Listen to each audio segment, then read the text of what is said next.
They say the night is darkest before the dawn. Allow yourself to heal, take time to move on. That's fine by me.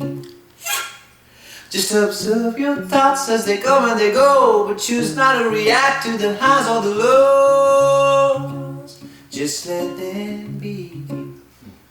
So here's to us all fighting all the wars. We'll take your hats off and stand tall and sing.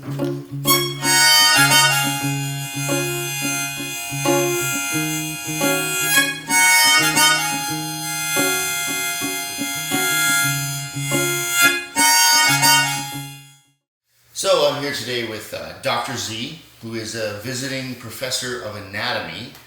He normally teaches at Symbiosis University, but he's doing a stint at UBC, and also happens to be an incredible musician. So tell us, like, how do you balance being a doctor and a musician at the same time? Okay. Well, the answer to that is I'm not really doing a very good job balancing both of them, because I always find myself struggling to, make sure that I contribute equally in both these disciplines. So you maybe occasionally walked out of a surgery to play a gig or something, Yeah, well, I kind of stopped practicing clinical medicine. So what I do now is I teach anatomy. Human anatomy, which is basically dissecting cadavers or cadavers as they would pronounce it, and then teaching students the things that lie inside the human body. And no, I'm not a death metal player or a death metal musician. I do a lot of singer-songwriter pop stuff that is inspired by love and heartbreak. But the cool thing about being an anatomy teacher is you don't have to deal with emergencies and jobs that deal with life and death situations. So the only emergency deal with death situations. Exactly. There's no life and death. It's just death. Yes. And the cool thing is, I mean, we hope anyway. yeah, the only emergency I might ever end up into is if a cadaver actually gets alive, and hopefully that's not happening. So You're talking about the zombie apocalypse. Right? Yeah, exactly. Like, I hope that doesn't happen. So that's a growing concern. Me too. Well, a little part of me hopes it does. Okay, well. Get a katana, a nice suit of chainmail, maybe. Woo! Yeah, well, okay. Sure. And what I do is, because I'm doing a teaching job, I usually get done by 5 p.m. So evenings are mostly spent trying to, work on the craft of songwriting and listening to the greats and just getting a little bit of feedback. Sometimes I play songs to my wife, depending on her mood. If she likes a song, I probably think that, okay, this is something that I should try out on a larger scale. So I do gigs from time to time, just local gigs at pubs and at cafes, and I'm on the verge of forming a band, but then again, you know how it is, like too many things have to work out for that, so kind of struggling with that as well. But yeah, I'm doing okay, I guess, and a lot of the music does come out from the fact that all of this struggle kind of makes me like pensive and makes me think and makes me reflect, and it kind of helps in the songwriting process sometimes. So I'm harvesting my sorrow.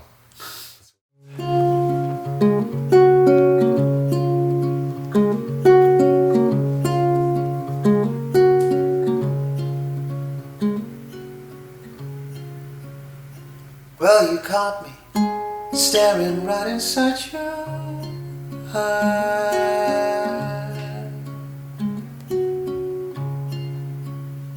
and I got you staring right into mine.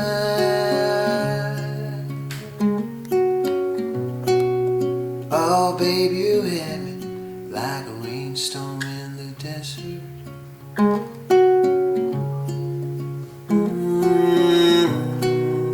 I infected you with the flu of my smile.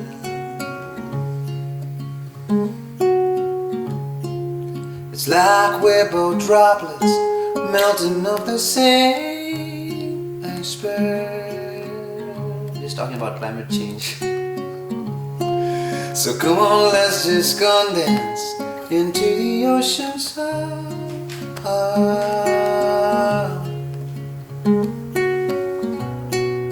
It's like we're both flickers arising from the same flame of passion.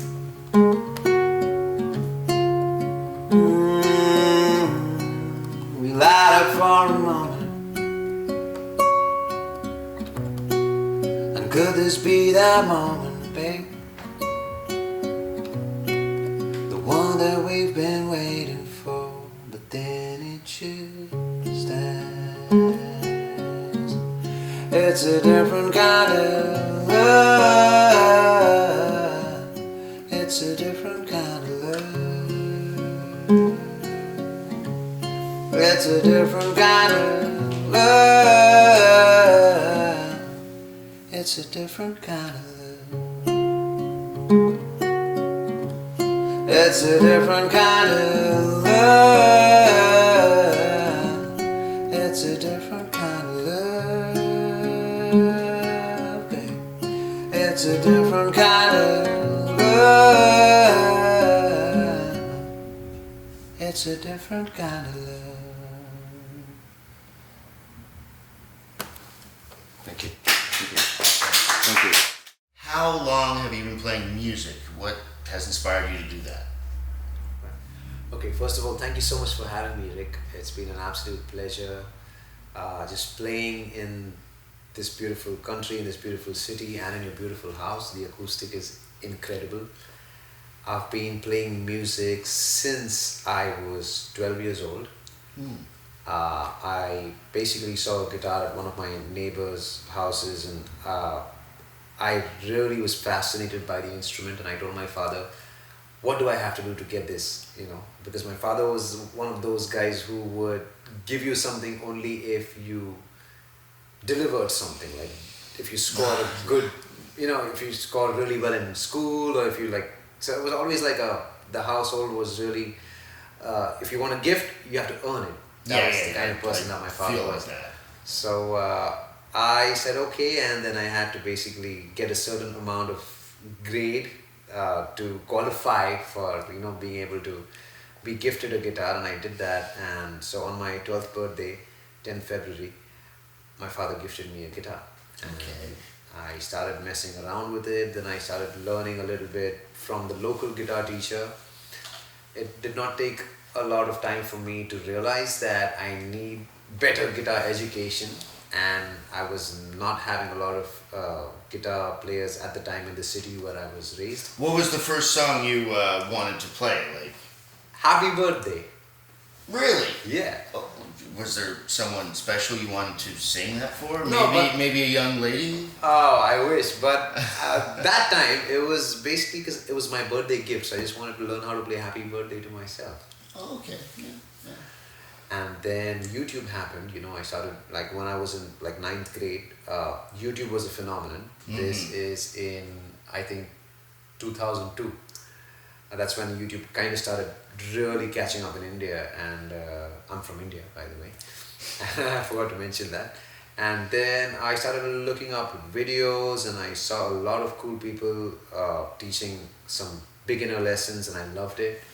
And then I moved to Bombay for a while, where I learned under Mr. Sanjay Devecha, who was actually from the Guitar Institute in LA. He played for a while with Carlos Santana. Oh.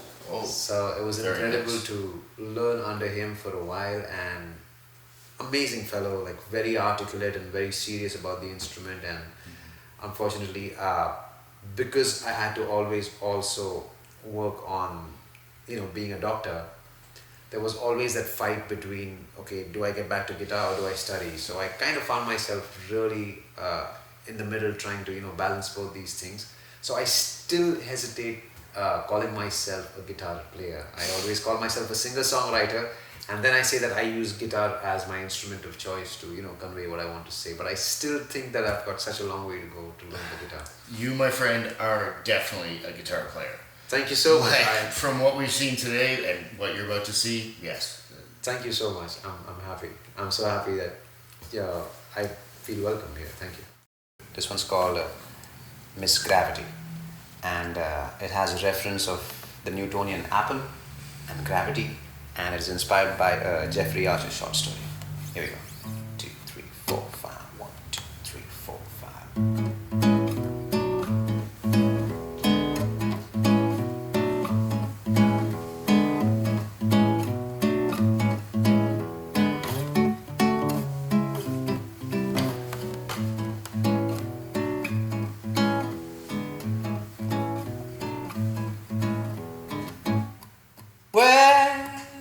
the hell have you been hiding all this while?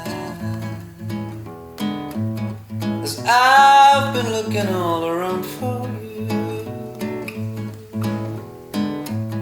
smiling at every other passerby, as they took me for a romantic fool. 'Cause all my life I felt like an apple on an orange tree, waiting for millennia for you to miss gravity.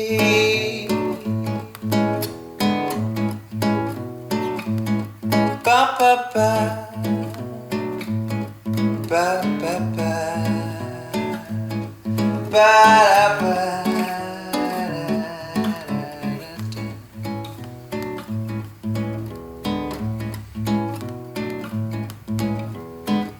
I'm stuck here with humans who think they know how to live life. I wish that I could live without illusion too. Gallivanting like a puppet in the night, staring across the other side of the zoo.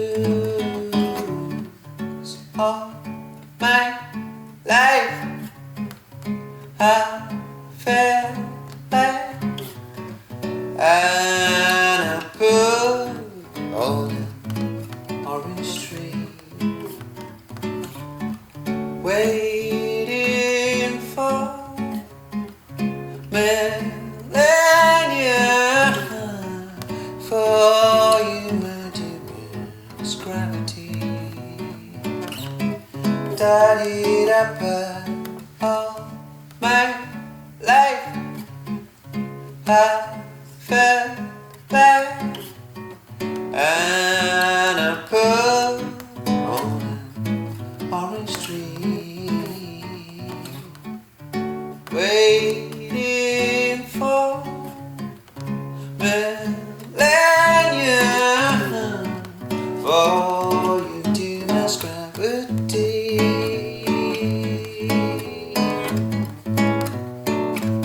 So come set me free,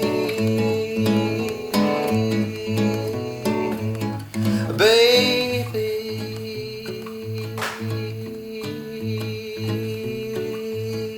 Yes, please.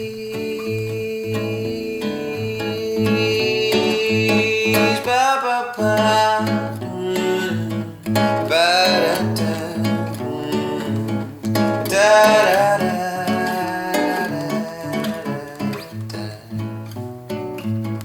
Da da da da da.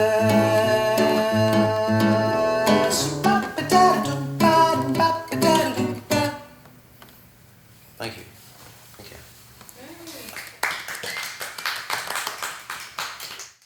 What does music mean to you? That's a beautiful question. Yeah.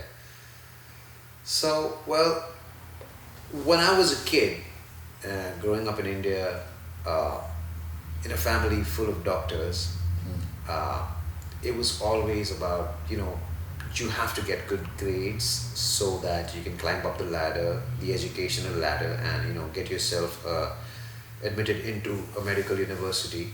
So it was always very driven by academics. And when I was a kid, I remember my favorite time of school was when the piano teacher would make us all sit and have us sing with her. And I never felt the same when I read a textbook. I never felt the same when I attended, pure academic sessions. And very early I understood that this is what I want to be doing for the rest of my life. But it was a very difficult idea to put across to my parents because they were like really hard-nosed medical professionals who thought that, you know, you either become a doctor or an engineer, which was a very common thing back when I grew up in India. It was necessary that your academic prowess speaks for itself and you end up in a better socio-economic status. So I was basically, I always found myself trying to, you know, listen to all the other bands in school when they were performing. I would just like hang around and, you know, try to be the young kid who wants to be a part of the gang. And it was something that just made me forget about all the academic pressures and just the expectations that were set by family, you know. And in the beginning it started as like an escape from all of that academic stress. But by the time I was 18, my mom and dad were, fortunately, they had evolved into a more open-minded place where they really encouraged me to, you know, continue music, but as a hobby. Ah, yes. But the problem is that, you know... Well, I mean, when- just don't quit your day job. I mean, that's... It makes sense. I mean, I understand the relevance of all of that, especially considering how music is consumed now and how difficult it is for musicians to, you know, make a full-time living out of the situation. So I'm really, in retrospect, thank my parents for the academic pressure that they put me into. But it's amazing that I will never start my day without having touched my guitar and playing a little bit of it in the morning. I could play for 5 minutes. Because that's what feeds your soul, right? Absolutely, absolutely. That's basically what just gets me started, and then that's also how I want to end my day. I want to play at least a few chords. If not, I don't feel like singing, I'll still play a few chords and end my day. And what I realized is I'm 34 now and I'm a doctor and I'm basically a professor in human anatomy. And the only way for me to actually continue feeling all the beautiful things that life has to offer is to never let go of music. So I just brought music into the classroom, and that's how I ended up in UBC. I basically am doing a PhD to understand how music affects the brain. Yes, yes, that's a beautiful thing to be researching, and I cannot wait to see what Same here. your research brings to the table. Living a solitary life at the time, because if you're a COVID warrior, they gave you like private spaces where you were isolated from the rest of it, at least in the beginning, with the rest of the doctors. And so I was basically on my own, and I had a notebook and a pencil, so I ended up writing a lot of things. And this song actually came out of convincing myself that I'm fine. And it's like a stream of consciousness which basically talks about everything I was going through at the time, and me just trying to, you know, tell myself that I'm fine. And it was also like a way to tell everyone else that they're going to be fine as well, because we're all fighting our own battles, and, you know, someday if we're lucky enough, we do emerge victorious. So this one's called I'm Fine.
So what if I'm 3 heartbreaks old and my soul's got holes? It's incredibly cold. I'm fine.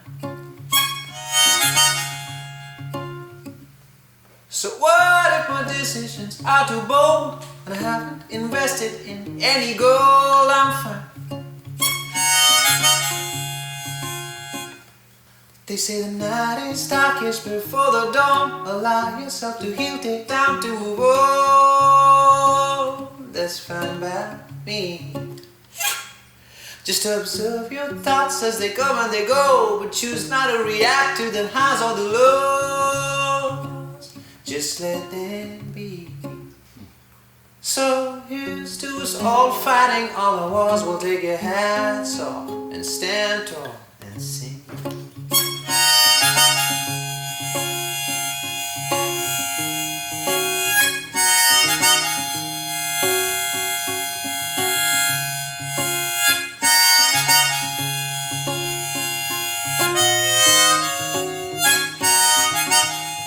Alright, stop. I saw a picture of my ex on Twitter. Now I could be wrong, but she's looking much fitter. I'm fine. So what if a separation was so bitter? So what if she thinks I'll always be a quitter? I'm fine. Now I got all them honeybees buzzing on Bumble, but a heartbroken man must stay single and humble, yeah. Sit alone and grieve. Gotta ensure I keep walking even if I stumble. Eat right and sleep well and keep lifting those dumbbells, baby. And not forget to breathe. So here's to us all fighting all the wars. We'll take your hats off and stand tall and sing.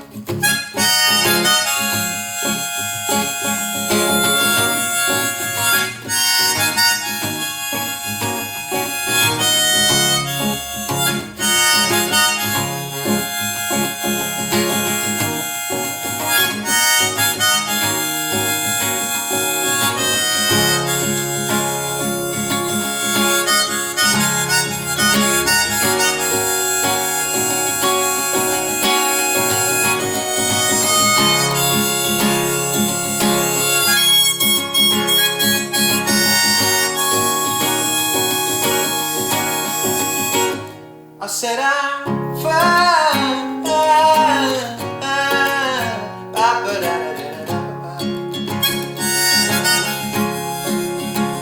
I said I'm fine,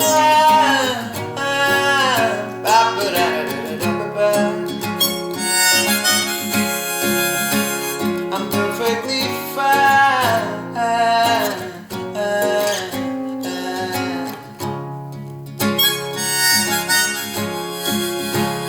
And you will be fine.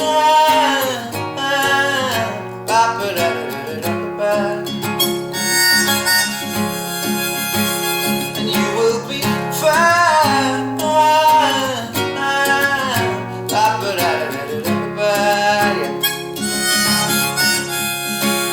And we will be fine.